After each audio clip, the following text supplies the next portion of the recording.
everybody. Karl Kasgaard here at Halifax 57 Rescue.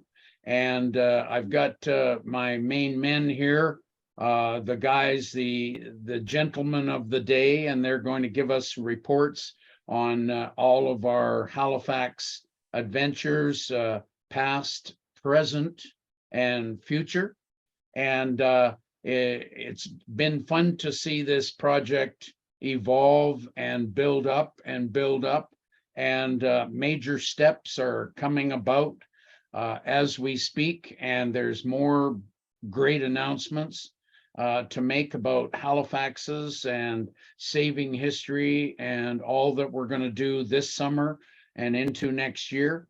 I've got my rebuild shop main man, Scott Knox. And Scott, thanks for being on board today. And Peter Norman, straight from Denmark. And Peter's doing all the shooting in the past summers when we were diving on the Halifax. And Peter, you've got some new announcements. But first, just wanted to tell you that we've acquired a whole bunch more parts for the Halifax. And I've been busy air cargo and getting stuff ready to ship across the ocean. And so we'll explain that come in the coming minutes here. But first, Scott, you're up on the top of the slate here. Tell us about the rebuild shop. Hey, I see you got a growth sticking out of your right ear called a Bristol Hercules engine. So I hope it doesn't hurt your ear too much. But tell us a little bit about that, because you've been investigating this brand new engine. So over to you guys, Scott and Peter. We'll get to you in just a couple of minutes. Right. So we picked this engine up, about 8-10 weeks ago, Karl? Yes. And I'm starting to disassemble the parts. I'm trying to keep track of everything best I can. And it's going fairly well. I've reached a bit of a roadblock. I need to be able to rotate this thing around. I've come to grips with the fact that I've got this thing around. The cylinders that you want are going to be on the bottom, and they're going to be in the best shape. So we need to spin this thing around. I am not going to lie on my back on this dirty floor trying to take these cylinders off. So I'm going to build a framework to bolt the engine to. And maybe if this ever runs again, this block, it'll also be a test stand that we can put on a trailer later on. So that's what's happening with the engine. And I've also been working on the wing ribs, the trailing edge ribs. They're moving slowly. The focus has been the Bristol Hercules. But we're also working on the wing ribs that we've talked about in previous shows. So Scott, you mentioned this concoction that you're throwing in the cylinders to loosen up this Bristol Hercules. Are you going to tell us what your magic concoction is? Or are you just are you going to be like the wizard in Arnprior, Ontario, and just carry on? Well, we can tell the folks what it is, but they need to write us and ask us, and when they tell them. And so, Scott, beside the Bristol Hercules is the center section of the Halifax. There's a piece in front, and way in the back behind you is the other center section, massive chunk. And so just to remind me, is that the right-hand center section piece is closest to us, and the left hand is way in the back? That's the starboard side there. Now, the screen might be switched around. I'm not sure if it's reversed or not, but that's the starboard side. And in the back is the underside of the port wing, main plane. But yeah, it's coming along. It's slow, but maybe Karl, you could, I don't know if it's appropriate to tell people what we're thinking of doing for some of the other parts that we want to build for the trailing edge. I don't know. Do you want to share that with the viewers? Well, yes, I was just going to add to that, actually, is I have one of those trailing edge ribs from the center section of the wing, And we are trying to find companies, aerospace and airframe companies, that would help us duplicate the ribs, because we need, what is it, Scott, 16 to 20 ribs on the back of that section. And About so that. we're trying to find sponsors that could help us with duplicating the ribs, because there's so many that have to be built. And we're trying to save your labor and time and hours on that. So we're continuing to investigate. And so Scott's wandering off. I think he's going to get a trailing edge rib that goes on the back of the wing. And then we can see this is the rib that sticks, that is put together half and half, and it goes on the trailing edge of the wing. And then you see the curved section of the ribs there. That is where the wing flap, tucks into the back edge of the wing. So when the pilot needs flaps, he either puts the flaps out from that curved area or back in on an important part of the wing. And so the next step, because the center section is done. And so Scott, we could talk on endlessly about all of our good progress, but I wanted to bring in Peter Norman now in Denmark. And Peter, we're so happy to have you on our team, and you're capturing this adventure of hunting for Halifaxes worldwide. And tell us about last summer of 2022, when you captured all these images. And we do have an initial video done by you and Jim Blondeau, but you have a new video. Tell us about what you saw last summer and why you would like to why you have made this new 18-minute video. Oh, that's a good story, because there's lots of talk about that, because it's very interesting project you are doing in Canada, and therefore it's for me a really, really interesting project. Also because the story is in it, and the awfully war we have for 78 years ago. There's lots of good stories in it. There's lots of good people in it. So all the connection with you in Canada, and now when I'm seeing Scott in the beautiful picture with on the rebuilt shop, I can see lots of pictures all the time, because there's lots of stories, lots of energy in it, with people that are involved into the project. So I have worked with pictures from last year, videos, and I have lots of stuff, maybe 500 or 600 different videos, because all the divers on the team are going under the surface and take pictures and videos up to me, and all that stuff. To put that together to make a good story can be a very, very difficult thing, because I have not the right story in it. So you and Jim Blondeau have helped me with some speak to the video, and this year is much better, because it's give a good feeling of what has happened on the pictures in the video. Yeah, and you know, Peter, the more I think about all these wonderful people from Denmark, Gustav and his crew of the River Thames, and the SCSC, Swedish Coast and Sea Center diving guys, we have a wonderful team of adventurers and, muscle-bound guys that can do the work. And it's a wonderful team of volunteers that, for various personal reasons, they want to save history. And I can't think of a better team to be in Europe to save this Halifax history than these guys. And I think you will capture that on your new 18-minute video. And I'm going to be showing that new 18-minute video to our people in September at the Bomber Command Museum. So, thank you, Peter, and we hope that you enjoy being with us. I'm really enjoying it, and I'm happy to be in the team because the spirit is very fantastic there, and it's so nice people, all that involved in it.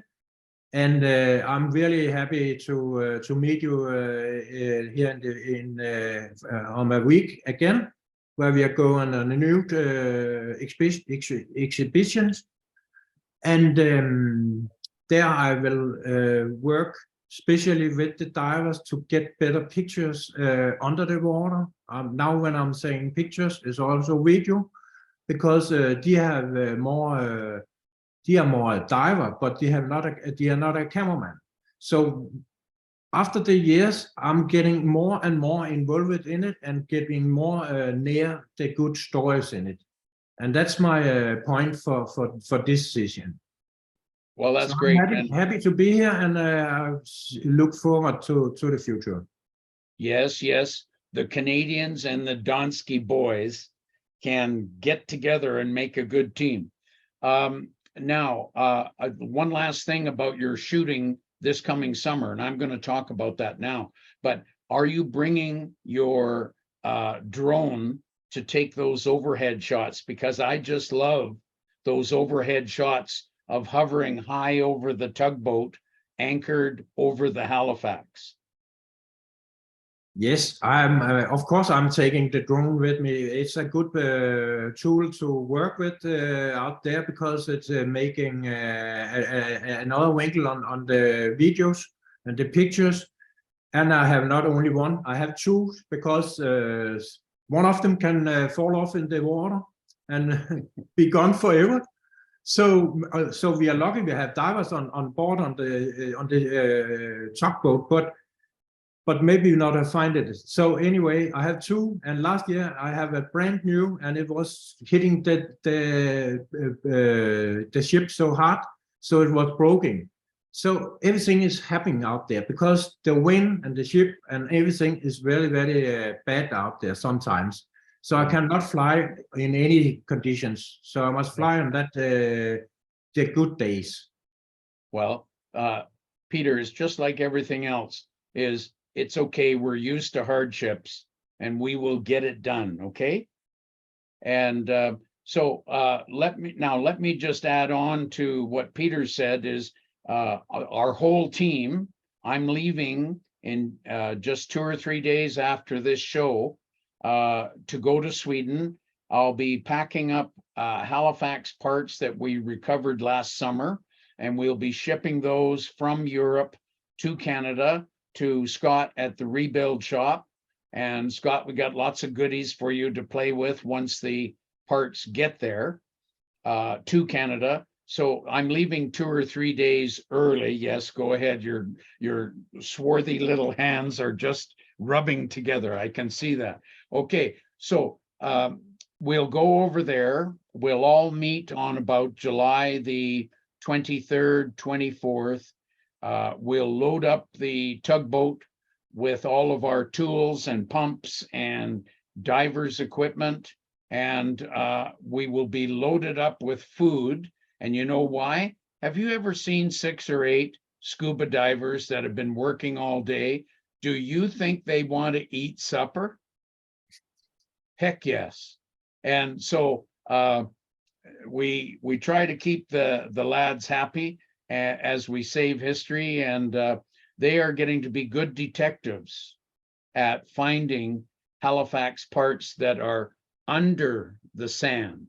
And so you never know what these wild men are going to find down there, but we work systematically through that recovery, and we've got some special work that we want to do this summer over on the Halifax site. If they find a whole bunch of parts, guess who gets stuck working in the warehouse cleaning the parts? And that means I can't go out on the boat. but we're working our way through all of this. Everything we've harvested will be brought from Sweden to the Netherlands and then shipped by container from the Netherlands to the port of Montreal, which is a hop, skip, and jump from Scott Knox at the rebuild shop. And then we'll be able to do that, deliver the goods to Scott Knox. And Scott, I wanted to, well, you and I've been talking about it. This exciting new discovery, this new addition is, and I've told Peter about it just today, but the Yorkshire Air Museum had a Halifax-Hastings outer wing panel, 8 meters by 4 meters by 2 meters. It's a big piece of wing. And Karl comes in wheeling and dealing, and we've given them some prop parts. And lo and behold, they gave us the 8-meter wing that will fit our Halifax project. And we now know that it weighs about 3/4 of a ton, the entire wing. And Scott, there's still gas tanks in the wing. And the control rods, I moved the control rods for the aileron for that wing. They're still installed in the trailing edge of the wing. So it's still kind of operational, but we'll have to build up our ailerons to go with that. But can you imagine, we've got a 25-foot, 8-meter wing piece that will fit our project, and that is the left wing. Now, what do you, this is like a dog with a bus, okay? Peter, think about it. This dog is for years, and he wants to catch one. Well, when he catches one, what does the dog do with the bus? You know, I mean, it's like, it's so big. Oh, I forgot. What am I going to do with this? So we have a problem called outer wing panel for a Halifax doesn't fit in Karl's checked suitcase. And so thanks to Major General Colin Keever of the Royal Canadian Air Force, he was able to get us a green light from the Royal Canadian Air Force. And when we get that outer wing panel, which is in Yorkshire, when we can get that to Prestwick, Scotland, they're going to haul it across the ocean for us. And they're going to use a big C-130 or an even bigger C-17 jet transport, and they're going to bring the wing over. Now, there is another announcement that I could make, but I'm not going to make it now because I don't count my chickens before they're hatched. But we have another major announcement that I will be making in the future, probably within the next week or two, about more valuable pieces for the Halifax. So folks, you want to hang on to your hats. This ain't over till it's over. And while Scott is on the home front, back at the ranch, the rebuild ranch, and while Peter is jumping on a tugboat with his camera and his drone, we're going to be doing what we have to do. And so, guys, things are going. We have momentum. We're headed this way, which is the correct way. And all you guys have been contributing. And Scott, is there anything as we kind of wind down on the program here, short and sweet, getting the word out, anything you want to add? And then Peter, you can be next. Just something you might want to add as we continue to blaze the trail in the summer of 2023. Yeah, I think, and you highlighted it earlier, Karl, we've gone from 1,000 square foot facility in South Ottawa to over 3,000 square feet here now at Armprior. And with more parts coming in, we're going to need more space. And also we need more resources. So if there's anybody in the Ottawa area who might be listening and they want to help out, we have a stalwart group of supporters here that come out and help, but we're going to need more help in the future. And we'd love to canvass the community to see if there's anybody out there who is willing to help us in any way, shape, or form, financially or manually. We'll take what we can get. And we're going to need to start to really seriously think about the future and where we're going to put a lot of these components. Now, we may have to start shipping some parts out west to make room.